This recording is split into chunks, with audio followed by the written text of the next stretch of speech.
All right, so good morning, good afternoon, everyone, and welcome back to another exciting Exploring by the Seat of Your Pants episode. This is our second broadcast of 2024. We did over 400 together in 2023. You can check them all out on our YouTube channel. If it has to do with science, exploration, conservation worldwide, we have probably featured over our last 7 or 8 years. So a big welcome back. Some of you are new students joining us for the first time today, so a huge welcome to you. My name's Jesse. I get to be the host here for some of the coolest people and places on planet Earth. And I'm really thrilled today because we're diving back in with a really special series. Last September, we started off this once monthly amazing broadcast series with the amazing folks at the Early Career Ocean Professionals Group in conjunction with the folks of the Canadian Ocean Literacy Coalition. That's a lot of big words, but what it basically means is that we are featuring some of the coolest young scientists, advocates, and more doing amazing work to protect our oceans around the globe. You can check out the entire series here. Again, everything's on our YouTube channel. Lots to explore and discover, and another amazing one coming up in February. Now, today I'm being joined live in one of the coolest places on the planet, Cartagena, Colombia, by Mark Haver. He is an ocean advocate. He has done work in a huge variety of ways to make sure that people like you, kids like you, understand what's happening with our ocean, some of the challenges it faces, and some of the ways that we're working as a civilization to prevent those problems, to make the oceans healthier, happier, save wildlife, save habitats, and save people's livelihoods and more. So, without further ado, from the trendiest cafe of all time, Mark, thank you so much for joining us today, and welcome to the broadcast. Hi guys, happy Monday. Oh my gosh, I'm so honored to be with you guys at the start of 2024. Let's get some Monday motivation going on. I hope you guys are having a great time in the class, and I'm so excited to share more about myself with all of you guys. Fantastic. Well, I know you've got a lot to share, and we've got a big Q&A session at the end, but if you want to bring up your presentation and highlight some of the cool stuff you've had the chance to do, go for it, man, and we'll dive right in, literally and figuratively. Amazing. Let's get into it. All right, I'm just setting up my presentation. Can you guys see it? We sure can. Supporting the ocean in style. Amazing.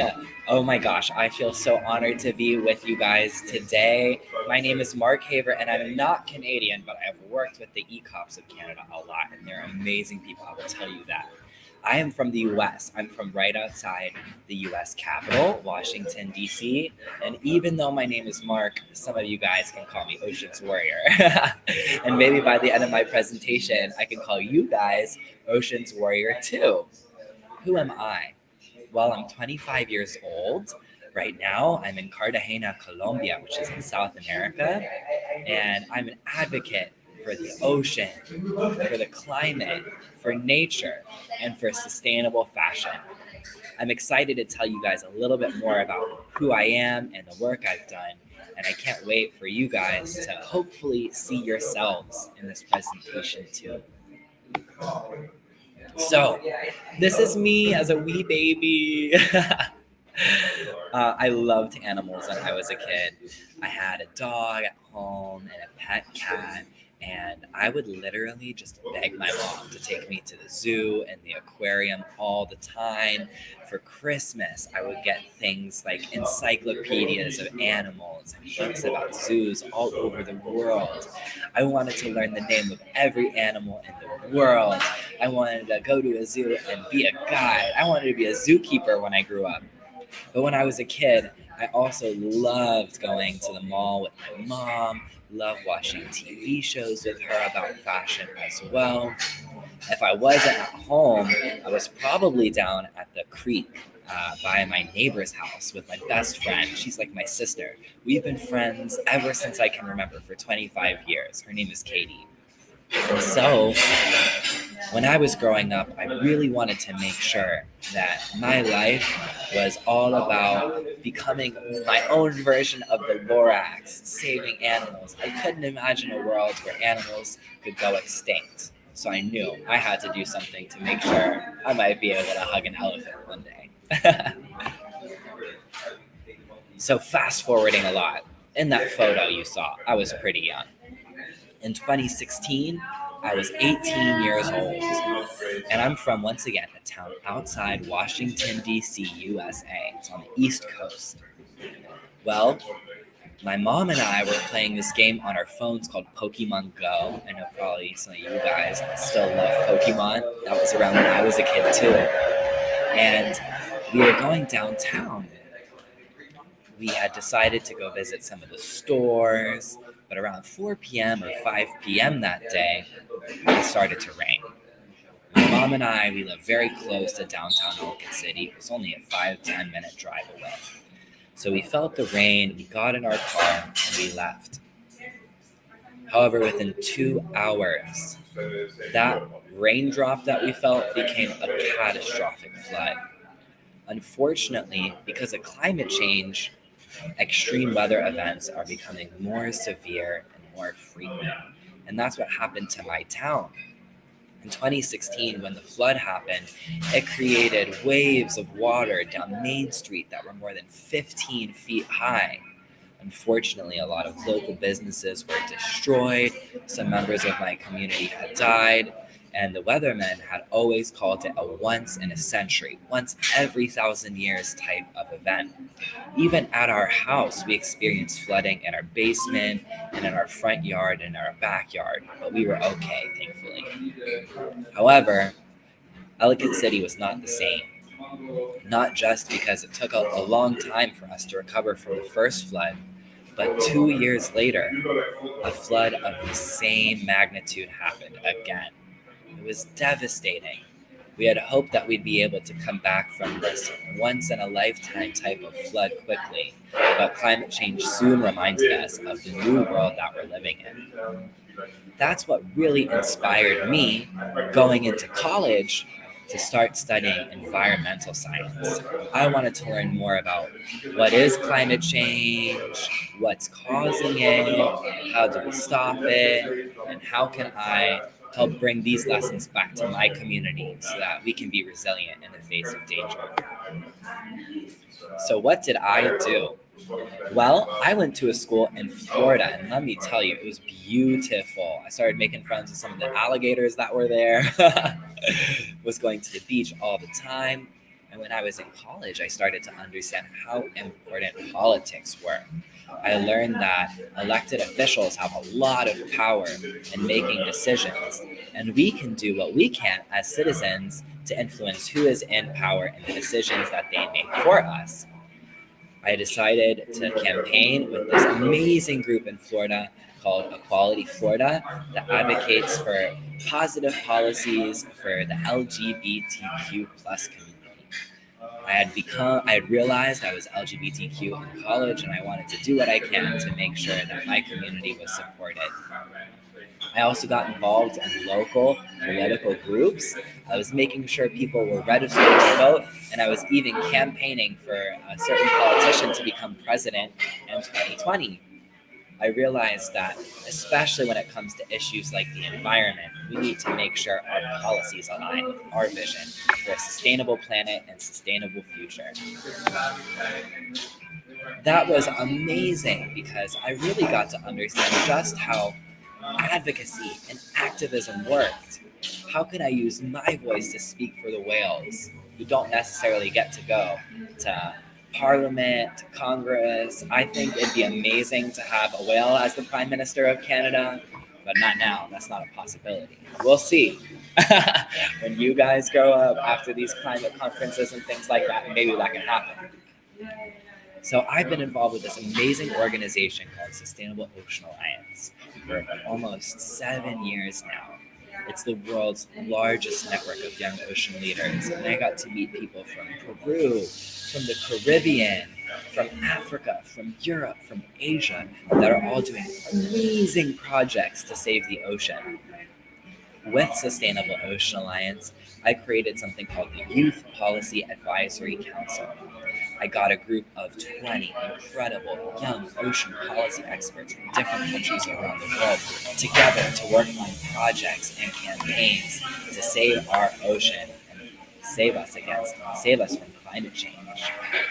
We created amazing projects against deep sea mining and for policies that would basically restore the health of the ocean and climate.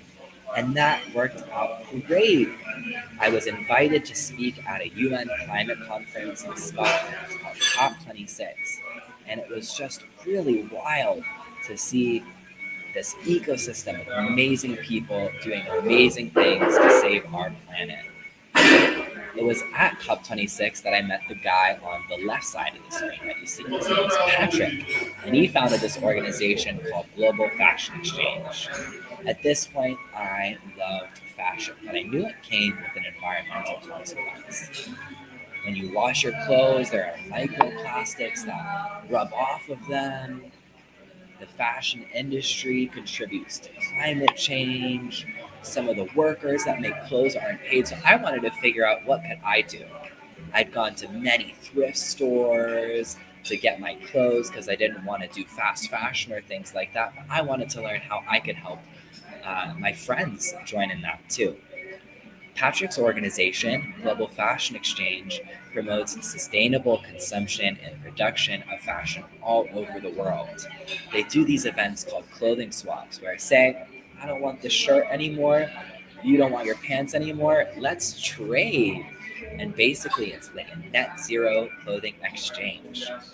I was so interested and I was starting to understand how my passion for fashion could be integrated with the work that I was doing for sustainable ocean and sustainable climate policies. At the top of 2022, I realized that it's not just about the work that I was doing, but it was about sharing that work with my incredible community, my friends, my whole life, people I'm just meeting, people on the internet. We all can learn so much from each other about what's going on with our planet and what are solutions that are out there.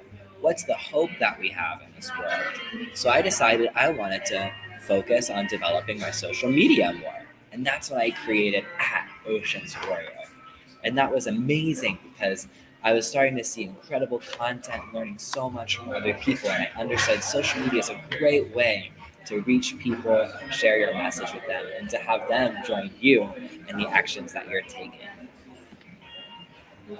Shortly thereafter, I hosted a clothing swap. I was working at a bar in Washington, D.C., and I asked them, oh my gosh, I would love to host a clothing swap here. Can I invite some of my friends to bring old clothes they don't want, and can they trade them with each other? It was fabulous. I was so nervous for my first clothing swap, but it was so exciting. I can talk about trees and the whales all day, but not everyone's going to listen. There are people who love to learn about the environment, and there are people who don't understand the power of nature just yet. But so many people love clothes. And through fashion, I was able to introduce them to these sustainable concepts and to the sustainable lifestyle in a way that really excited them.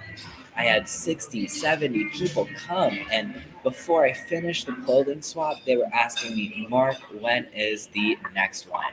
I knew that I had to continue these clothing swaps. I started hosting more swaps in Washington, D.C., picked up some really cool items. You'll see my two girlfriends on the right. They're wearing these clothes that were designed by the girl on the left. Her name is Noeli. She's from Argentina, and she creates sustainable fashion herself. So I was so inspired by so many of the incredible things that my friends were doing for the planet too. We hosted swaps in Washington, D.C. We hosted swaps in New York City for Earth Day. And I just fell in love with the fashion, ocean, climate intersection.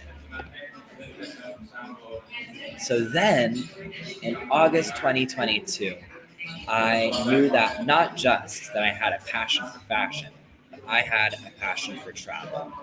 I love my mom and dad, and they gave me some really great advice when I was young. My mom said, if you have the opportunity to do meaningful travel, take it.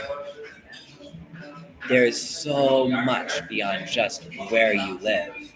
You can learn about incredible cultures, incredible food, incredible nature, incredible people, incredible stories, incredible history. I could go on and on, but I knew that I wanted to see this great blue world that we're living in. At that time, I had created my own business. I created my own consulting firm that allowed me to work with different organizations on how I can help them in their mission to restore the health of the the ocean to combat climate change and to promote sustainable fashion.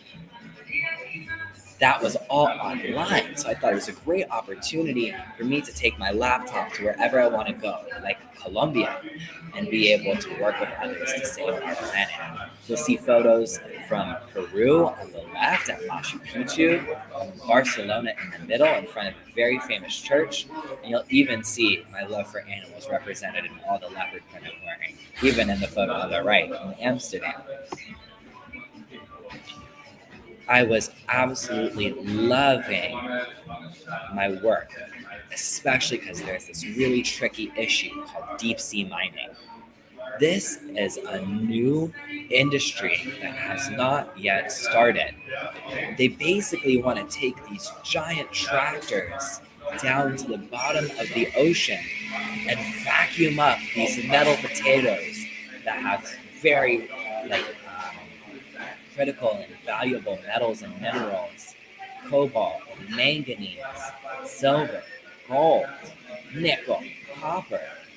But we have some friends that live at the bottom of the ocean too.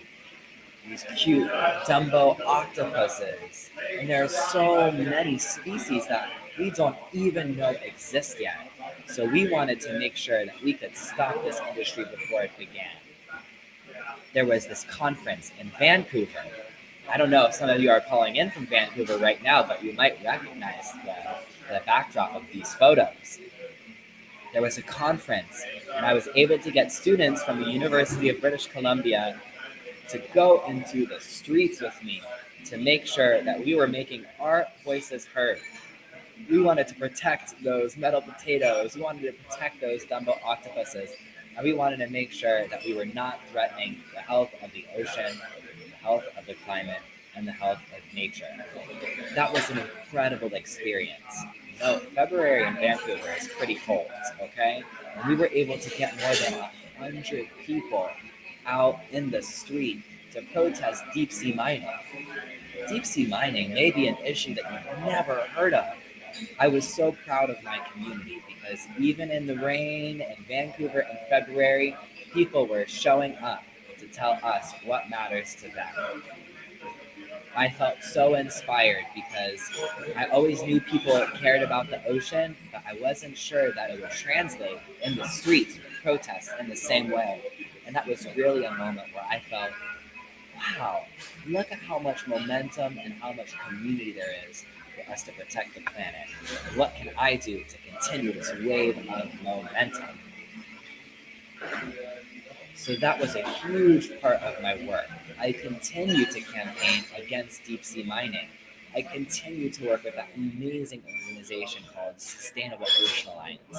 I manage incredible communities doing amazing work in the United States and in Canada, especially with the ECOP program. Last month, I just went to Dubai, where we had a delegation of dozens of young people from all over the world from Sustainable Ocean Alliance doing amazing projects to save the ocean. And they were all talking about what can we do to combat climate change and to save our ocean. I love working with young people like you guys because I see the passion, I see the energy, and I see the dedication that we have to protect our planet and protect our future. Now I'm really excited because not just am I working in policy, activism, advocacy, but I'm working with things like film. I'm working with a documentary called Deep Rising that may be coming to a movie theater near you soon. It's directed by this incredible man from Switzerland. And guess who's our narrator? Jason Momoa, Aquaman. He truly is also the Ocean's Warrior. Not only am I working on that film for our Impact campaign, but I'm also working with Global Fashion Exchange, Patrick's organization. We just launched a youth program, and in fact, just a couple hours ago was our first call ever for this program. We have these ambassadors who can bring clothing swaps to schools and universities. If you're interested, totally let me know. I'd love to get a swap going at your school too. And I'm really excited because soon we're going to have incredible swaps, an incredible community of sustainable fashionistas all over the world so that you too can be an oceans warrior in style. So that's enough about me for now. I want to know, how will you be an oceans warrior? For me, my journey has been a crazy wave. It's not necessarily been what I expected. But what I really love about my journey is that I'm always just focused on who I am, what do I want, what do I think is possible. You need to be you, have faith in yourself. There's going to be a lot of obstacles that you face, and sometimes you may not feel like, oh my gosh, am I ready to do this? Yes, you are, and you should definitely try. You can learn so much from just trying. You learn so much from failing, and that will build you into an even stronger, confident person. And last but not least, if you have something that matters to you, make sure you follow that. You'll never have to work a day in your life if you're truly doing what you love. So that's me. Thanks so much for listening, and I'm so excited to hear more of your questions and comments. Fantastic. Well, thank you so much, Mark, and a big welcome into our other speakers who joined us after we got underway. Yeah, let's dive in with questions. Live classes, YouTube classes. If you're on YouTube, share your questions in the chat. We're going to take as many as we can over the next 15, 20 minutes or so. Live groups, I will be coming to our group in Montague in just a minute, so you can kick us off 5-6s and put on your thinking caps. Mark, I'm going to start with one of my own to give our classes just a second to percolate there.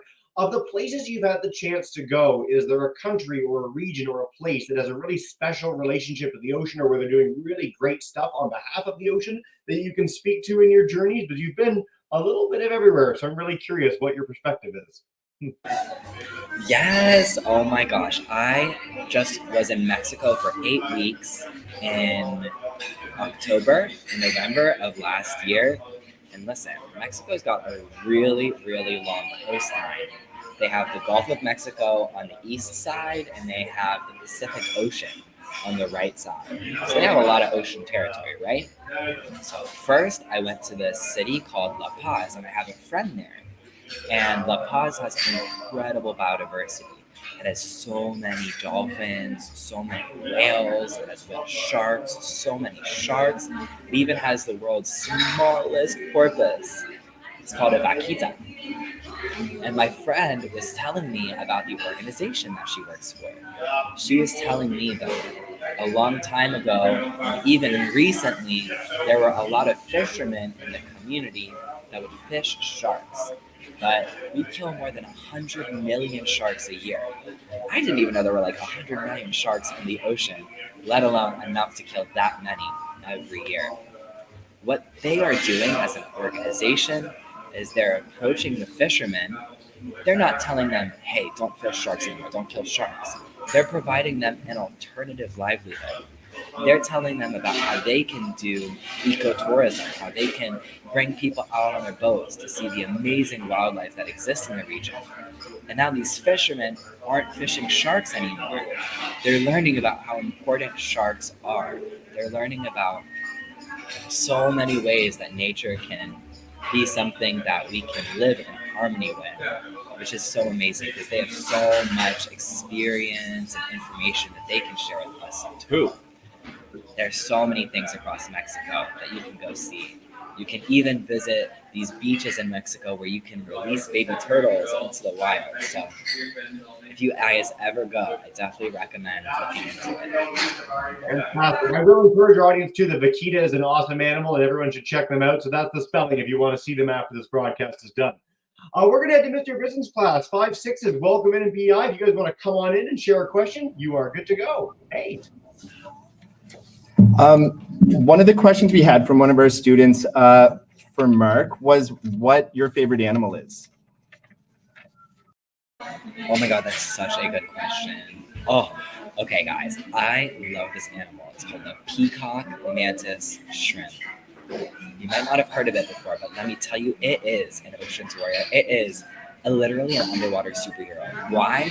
Okay, so it's a shrimp, but it's this long, so it's pretty big for a shrimp. I don't think you're going to see that in your shrimp scampi. It's so colorful like a rainbow. But it can even see like 4 dimensions in color. We see like 3 dimensions in color. So imagine being able to see a whole new world of color with your eyes.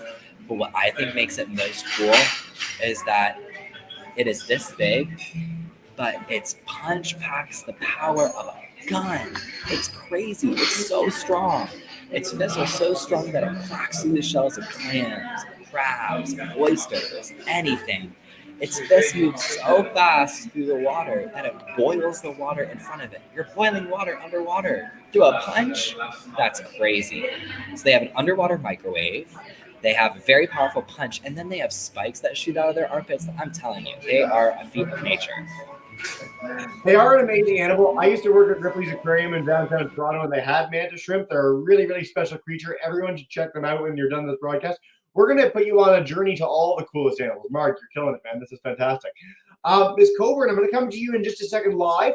We got one on YouTube while we're waiting for you. Ms. Wisniewski's class, a welcome in third graders in Oshawa. They want to know, were you ever nervous to speak in front of so many people? What helps you focus? Like for a student that might want to be like you and be such an advocate and talk to big audiences, what helped you on the path to do that? Or were you just always this way, Mark? Oh my gosh. Yes, that's definitely a real thing. I'll tell you that. So one thing I didn't mention in my presentation is I have another passion for singing. So when I was a kid, I was very involved in musicals. When I was in high school, I used to sing for our school, and we were a religious school, so we would have mass, Catholic mass, and I would sing for the school. And then when I went to college, we had a recording label on campus, and I'd be recording music. I would sing the national anthem for basketball games, baseball games, volleyball games, all those things. And let me tell you, even to this day, like even during karaoke, I get so nervous. But I think it was really helpful because I think I realized like, oh my God, if I can sing in front of, that many people, then I can share very passionately my thoughts about why we have to protect our planet. I think the thing that really helped me like get confidence in speaking to other people was one, experience. Like the more you do it, the less nervous you get. So you better start. And 2 was that, as young people, we have so much to say. We're the people that are going to be living on this planet longer than anybody else, right? Our ideas can be the future, can be the solutions. And so no matter what you have to say as a young person matters. Coming into that informed, confident is something that will really help your voice be even stronger. But you should always feel, I think, that you deserve to have your voice heard by others too. So have faith in yourself. Beautiful message, Mark. It is really nerve-wracking for a lot of people. I'm lucky you to have sort of found an avenue to do that so young. Again, practice makes perfect. I had a panic attack when I was in grade 7 giving a public presentation, and now I've done 1,600 of these. So, the more you do it, the easier it gets, and the more you realize people are pretty much on your side. People want to like you, just like when you see someone else up on stage giving a presentation like Mark today. You guys are excited to hear from Mark. You're excited about this broadcast. And that's the way that everyone feels when you're talking to. That knowledge does tend to go a really long way. So great question, guys. Miss Coburn's class, we're going to Dalewood. Come on in, unmute your mic, and take us away. Hey, guys. So we are in Dalewood in Hamilton, Ontario. We are a remote class, so my kids are listening to you remotely, and I'm in the building. Amazing. So, hello. Well, we're just wondering. We're exploring ecosystems, and we're just wondering about what transferable skills did you use about when you do your exploring? And one of the exploring things we're looking at is Dorothy is asking, how the depth of an ocean, how does that impact, and how do you explore that, and what are the skills to do that with? Yeah, great question, guys. Okay, so first I'm going to answer the question about like transferable skills from traveling, and then the second question is about like ocean exploration, the depth of the ocean. Yeah. Yep, that's perfect, man. Cool. All right. Transferable skills while traveling. Well, let me tell you what, okay? I think one of the things that made me most excited to travel is that I've always been like a curious person. I always was interested in learning about new things, I mean, you guys are in a classroom right now. I'm sure you guys have so much curiosity about what's out there. You guys are learning so much. And travel is such an incredible way to learn so much. And what I love about traveling is that it's taught me to ask questions. It's given me an appetite to learn more. And it's also made me feel ready to go to a community and be ready to ask questions, be ready to be curious. And I think that's also something that's really relatable to like exploring the ocean. Get familiar with it, you know? I used to be really scared of the ocean. Like, I really thought when I was going to do this, I was interested in the rainforest, the African Serengeti. Like the ocean just kind of waved its way into my life. And I'm so glad it did. Whenever I put on a mask and snorkel, I literally see like the whole world that you really can't see from the surface. So I really recommend getting in the water. I know it can be cold where you are, but I know that you can do it. You can go to local rivers and streams, and there's so much of the deep ocean that has never been seen before. So look into deep ocean science because you could discover new species. Which is one of the coolest things. And I'm so glad you mentioned that. I was going to harp on that. That like literally every time we go into submersible to the deep ocean, we find new species, which is wild. And I also want to do a quick segue before we go back to Mr. Brisson's class. I noticed that you got your open water like I did not too long ago, back in 2017. So I'll note for our kids, if you're 10 years old, you can start on the path to being a scuba diver, and you do not need to be on an ocean. You can be in the middle of Saskatchewan. It does not matter. There are pools, there are quarries, there are places to learn that. And like Mark, when you have that skill, you open up 71% of the world. It's like black magic to be able to breathe in the water. So I really encourage you to check that out. Start swimming, get in the water, go explore a local stream or creek like Mark did as a boy. It really does go a tremendous way. So thank you for that, man. Let's go back to PI. Come on back in, 5-6s, and take us away. Yeah, we were just wondering, we live in a pretty rural area. There aren't that many thrift stores here. We were just wondering, what can kids, elementary school aged kids, what can we do to help support sustainable fashion practices? Very cool. Oh my gosh, yes, that's a great question. And I think that's something that's like really cool because there's so many answers to that question. When we think about sustainable fashion, one of the things that we have to think about is like what's going on, right? There's so much clothes that's being produced. So one thing that you should think about when you're buying new clothes is it quality? Is it something you actually want? I think generally this concept of buying as much as possible is not necessarily helpful when we think about the impacts of what that fashion waste is. The second thing is definitely like swap. If you like the Crocs that your friend is wearing, maybe they like your sneakers. See if you can trade with them, and then you can do a swap at your school. And then another piece of advice as well is that I actually just came out with a whole list of sustainable fashion brands. So say you're looking for some new shorts, say you want some sustainable socks. I have a bunch of brands, over 10 brands that make these items sustainably. So that way you can buy them from somewhere you can trust. Mark, on a quick note, do you happen to have a link to that anywhere that I can share with our classes? Because if you send that to me in an email, I'll make sure the classes have that at the end of the broadcast. I can get that to everybody. Perfect. Yes, Cool. I'll send you that. I made a TikTok about it too, so you guys can check it out. Amazing. Much appreciated, man. And great question, guys. That is literally the first ever sustainable fashion question in the history of 3,000 broadcasts exploring by the seat of your pants. So way to go, Mark. You're making a difference, man. Miss Coburn, come on back in Hamilton. I want to note for our kids tuning in virtually in Hamilton, you have the best skating in the world on the far end of Lake Ontario at the Royal Botanical Garden. So everyone should go there when you're done this program, because it's a great opportunity to get out in the winter. Come on back in, Dalewood. Well, I just want to say, you know what? It's amazing hearing you. We're talking about careers, and it's interesting that you're working out of a cafe right now doing the presentation. So we're just wondering, how are the oceans impacting where you're working today? Yeah, very cool. Great question. So I'm here in Cartagena, and Cartagena is on the coast. They have an incredible tropical ecosystem. And the crazy thing is that corals are not necessarily doing well under climate change. when the temperature gets too hot, they have little like microscopic plant friends living inside of them that call zooxanthellae.